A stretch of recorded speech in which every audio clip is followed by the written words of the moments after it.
It's patrons that make this show possible. We'd like to say thanks to our newest supporter, William Ricketts. If you'd like to support the Drift and Ramble podcast, you'll get all kinds of goodies like stickers, extra content, maybe even some mustache wax. Just go to patreon.com/driftandramble. That's patreon.com/driftandramble.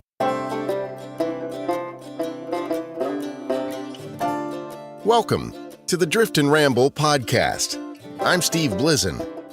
Each episode will explore true stories and American legends.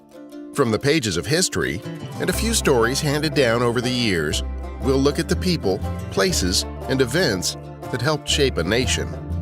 Stories of survival, notable frontier men and women, explorers who struck it rich, and the outlaws that stole it from them.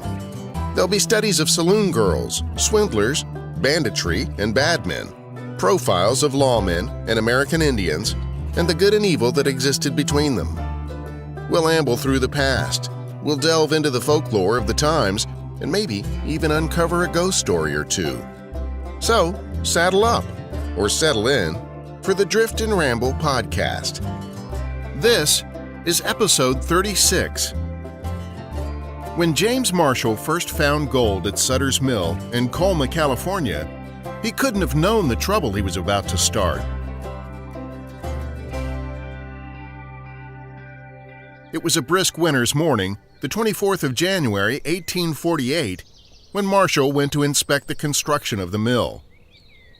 He was looking at the channel below the mill when he saw some shiny flecks of brightly colored material that stood out against the channel bed. I picked up one or two pieces and examined them attentively, and having some general knowledge of minerals, I could not call to mind more than two which in any way resembled this: iron, very bright and brittle, and gold, bright yet malleable. Then I tried it between two rocks and found that it could be beaten into different shapes, but not broken. I then collected 4 or 5 pieces and went up to Mr. Scott, who was working at the carpenter's bench making the mill wheel. With all the pieces in my hand, I said, "I have found it." "What is it?" inquired Scott. "Gold," I answered. "Oh, no, that can't be." "I know it to be nothing else." But Marshall was urged to keep his discovery quiet, and he did, until a San Francisco publisher and merchant by the name of Samuel Brannan got wind of the discovery. Brannan took a small vial of gold and ran through the streets yelling, "Gold! Gold! Gold from the American River!" Brannan was no fool. He had his motivations for inciting the gold riot that was about to ensue. He seized the opportunity to sell supplies to a freshly minted crop of prospectors. It didn't take long for word to spread about the discovery. Soon, 300,000 people would travel to California. Brannan quickly set up shop near Sutter's Mill and became one of California's first millionaires. The flood of people and money arriving into the territory helped propel California straight into statehood, without first becoming a territory. Some came by land, and some came by sea, and soon there were so many people in San Francisco, the town was nothing but a tent city sandwiched between fog and mud. There was an almost palpable madness among these people. Gold fever, they called it. At the peak of the California gold rush, men with means and drifters with no prospects became equals on the road to riches. Those unfamiliar with the business end of a pickaxe had no business scrambling over the spectacular peaks and valleys and arid wastelands of California soil. And yet, they came by the thousands, all sharing the common dream of becoming rich overnight. For a few, that dream would be realized, but for most, the hardships that follow the pursuit of dreams would send the men home with little more than they arrived with. All but a few fools and intrepid souls remained on California soil. It was much harder for them to give up the dream than it was to work a shovel. So, they stayed and prayed that they would finally have a payday. But for the families destroyed by California's gold promise, there were plenty of hardships at home. Family men and farmers left their crops and fields to be tended by their wives and children. For many, it would prove to be too much, and for those who found a way to keep the family farm going, the work would take its toll on those left behind. Money was scarce, and doctors were spread thin. Sickness could wipe out a family before a letter could even warn of its arrival. Mail was the primary source of communication between the two ends of the country in 1849. The train and telegraph were still many years away from connecting east to west. The first cross-country telegraph wouldn't exist until 1861, and the first transcontinental railroad would not be complete until 1869. Mail was slow and only as dependable as the person responsible for it. And there were other dangers, too. Bandits, hostile Native Americans, extreme weather conditions, not to mention a complete lack of roads. A letter from a loved one was held in very high esteem. With communication dependent on overland travel by horseback, stagecoach, or ocean voyages, sometimes months would go by without letters from loved ones.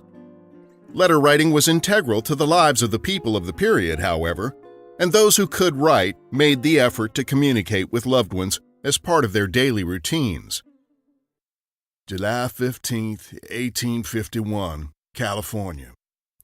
My dearest Jane, Bradford Miller and I have made our way beyond the now depleted goldfields near Sacramento. The great gold rush may be over. Only buzzards and scavengers work those woeful grounds now.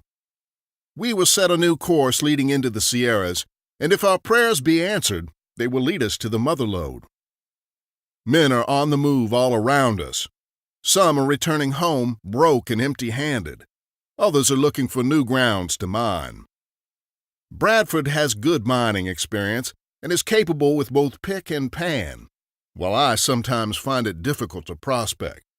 It takes far more than just a keen eye and dumb luck, though many have prospered by those alone. A true prospector has a deep knowledge of geology, geography, and chemistry, combined with a tremendous physical strength and determination that I must admit has been lost on me at times. We have come through many hardships.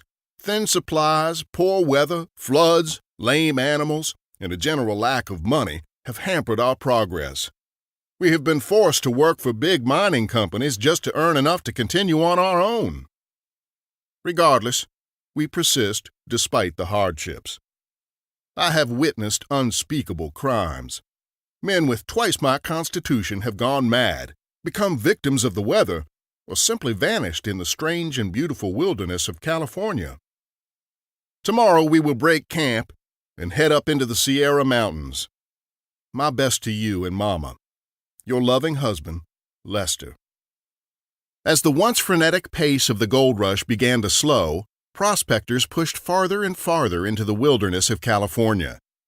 While many of the throngs of hopefuls gave up and returned to their families empty-handed, others, more determined to stake their claims to fortune, continued to scour the land for gold.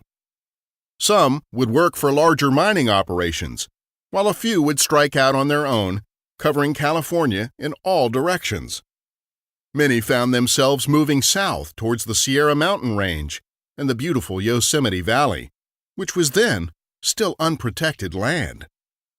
Mining operations were just beginning to take place in the high country, and many white prospectors and Native Americans were finding themselves facing each other for the first time.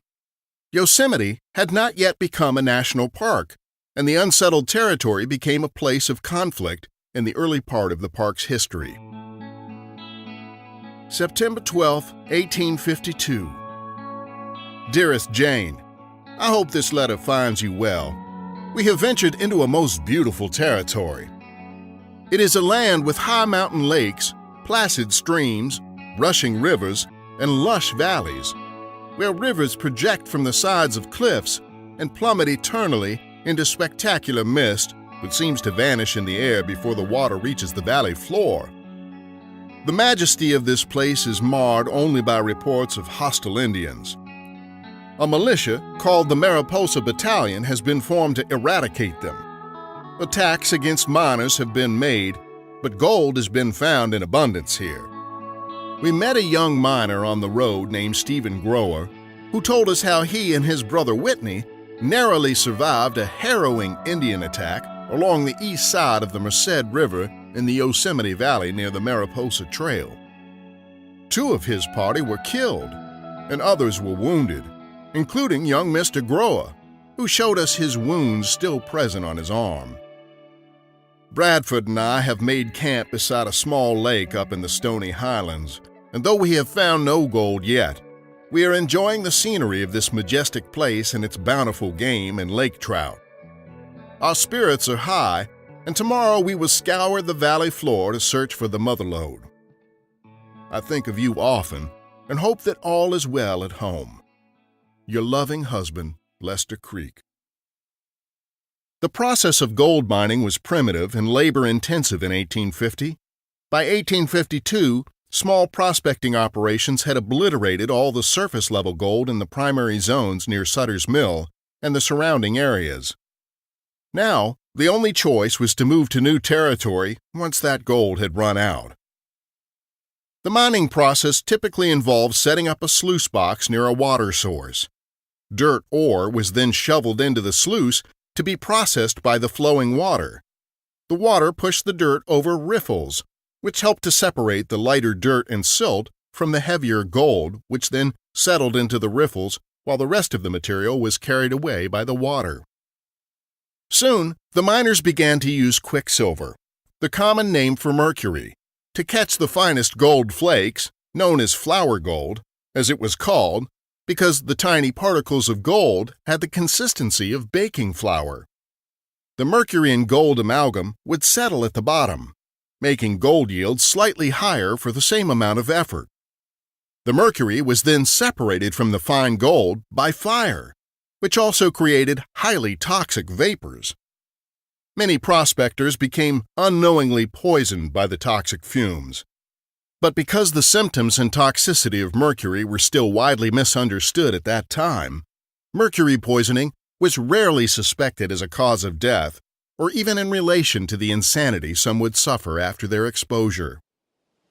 October 24, 1852. My dearest Jane, the winter months will be upon us shortly. Bradford and I will keep close to our camp. We have plenty of fish and game to feed us through the winter months, and blankets to keep us warm. Bradford staked a claim by a small stream, and we have built a fine sluice and rocker, which we feed with dirt and rocks all throughout the daylight hours. Our yields are small, but we do get flour, which we use quicksilver on to capture this fine gold. It requires a great deal of care and confidence to prepare. After we collect material to run through our sluice and rocker, we place a small amount of quicksilver in the bottom of the rocker. This traps the flour gold, and then we heat that over the fire to release the quicksilver. The fumes are foul and mighty. We cover our mouths and noses with bandanas to keep the smoke at bay. By now, we may have 21 ounces of gold. If we can keep this pace up, we could be rich by spring. The days here are long and the nights are cold and lonely, but we work at the devil's pace each day to keep our spirits high and to keep our minds from wandering. It will be rare to find someone willing to carry our letters back to San Francisco during the winter months, but know that while you may seldom hear from me, you are always on my mind. Your loving husband, Lester.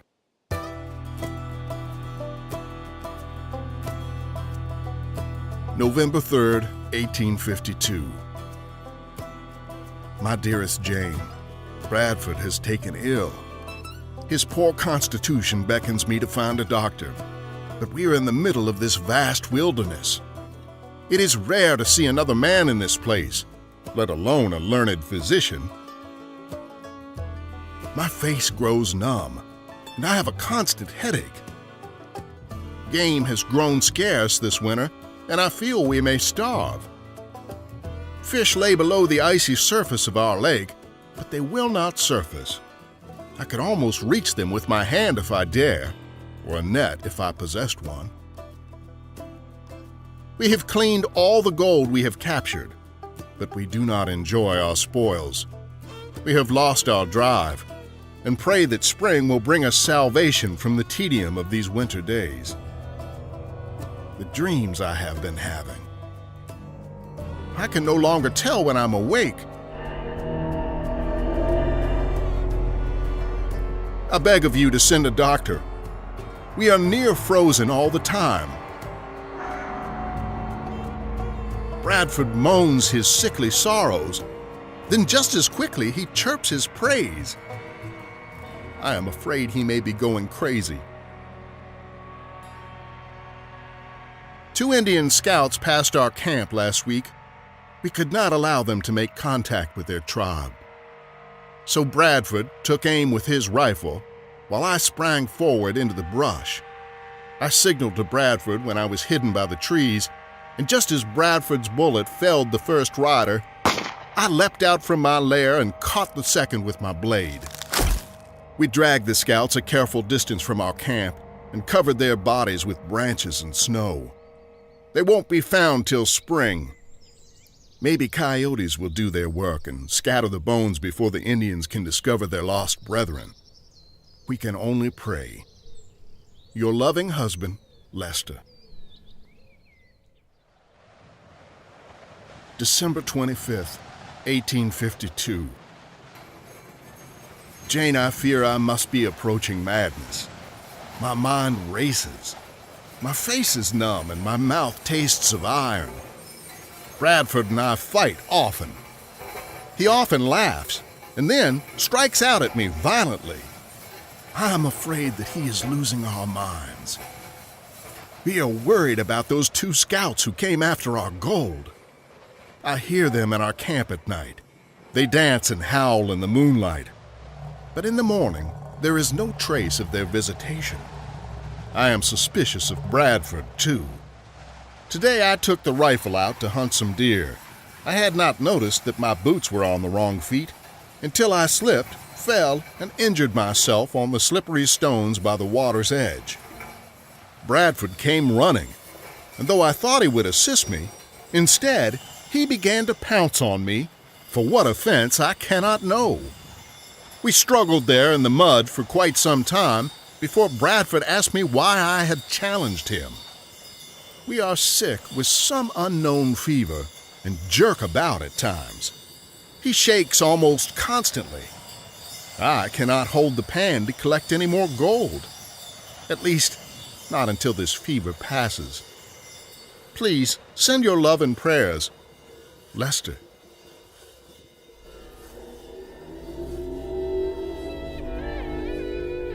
January 1853.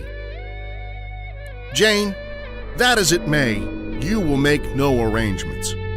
He swears that I have stolen the gold, while he holds it in his hands. I shake too hard to write sometimes. I grow cold and feverish all at once. I cannot keep the trees from closing in. The beginning seemed easy, but now hardship. My hands and legs shake uncontrollably. My mind wanders. There is no coffee, and the bacon is all gone too. Love to you, Lester Creek. Unknowingly, toxic fumes from the mercury amalgam filled the men's tent, exposing them to irrevocable damage every time. As the toxins accumulated in the men's bodies, they became poisoned to an extent to which treatment would have no effect. The men had become mad as hatters, a term popularized to describe people with serious mental illness. Etymology of the phrase suggests references to the fact that hat makers in the 18th and 19th centuries used mercury in the production of felt. It is possible that it could also be related to snakes and venom, as in mad as an adder. Atter is an Anglo-Saxon phrase which refers to a venomous snake. This origin theory could explain why the phrase seems to have existed long before the manufacture of felt hats.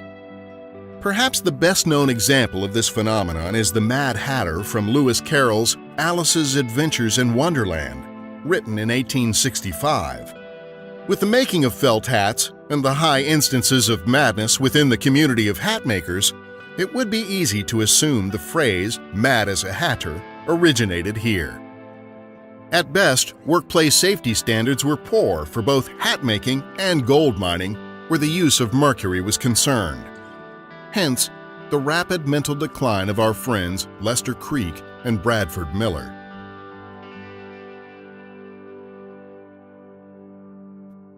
At the height of hat-making's heyday in the United States, Danbury, Connecticut became a mecca for headwear. The location was a prime spot for those who dabbled in the collection of beaver pelts and rabbits used in the making of hats. By the early 1800s, Danbury exploded into a city of hat makers with some 56 companies producing headwear, each employing 3 to 5 men. As the people exposed to mercury began to display symptoms of mercury poisoning, such as stuttering, muscle tremors, emotional outbursts, and hallucinations, phrases like the Danbury Shakes and Hatter's Shakes became common language. Though the industry thrived until the onset of the automobile, it wasn't until 1880 that the industry unionized, and it was only in 1941 that mercury use in hat making was finally outlawed. Interestingly, when Abraham Lincoln was shot and killed by John Wilkes Booth on April 14, 1865, it was a man named Boston Corbett and his regiment, the 16th New York Cavalry, who were dispatched to apprehend Booth with orders to capture Booth alive. Corbett had been a lifelong hat maker before joining the Union Army, and already showed signs of being somewhat deranged.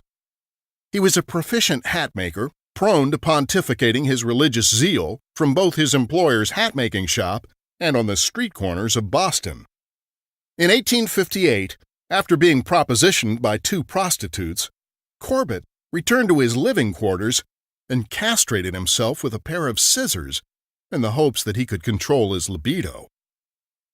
Afterwards, he had a meal and attended a prayer meeting before finally seeking medical attention. He became known about town as the Glory to God man. On April 26, 1865, when Corbett and his regiment surrounded Booth in a Virginia barn, Corbett willfully disobeyed his orders to capture Booth alive and shot the fugitive, killing him. Though Corbett was tried and eventually cleared of charges for killing Booth, his account of the shooting continues to be disputed to this day. Corbett's behavior continued to be erratic, and after he left military service, he returned to hat making. He was fired frequently from jobs for his strange religious outbursts, and when he tried to capitalize on his fame for the killing of John Wilkes Booth, he made such incoherent speeches that he was never asked to return. His paranoia became so great that he brandished weapons at friends and foes alike, and ultimately, he was deemed insane and committed to a mental institution. However, on May 26, 1888, at the age of 50, Boston Corbett managed to escape from the Topeka Asylum for the Insane, and he was never heard from again. Bradford Miller and Lester Creek are fictional characters, but the times and circumstances in which they might have lived are historically accurate. Men who suffered from mercury poisoning often had no idea that Quicksilver was the cause of their decline. Though deaths were not directly attributable to mercury, many suspected the substance to be the root cause. If Lester and Brad had survived their ordeal, their quality of life would have been poor at best, and it's entirely likely they would have been institutionalized like Boston Corbett.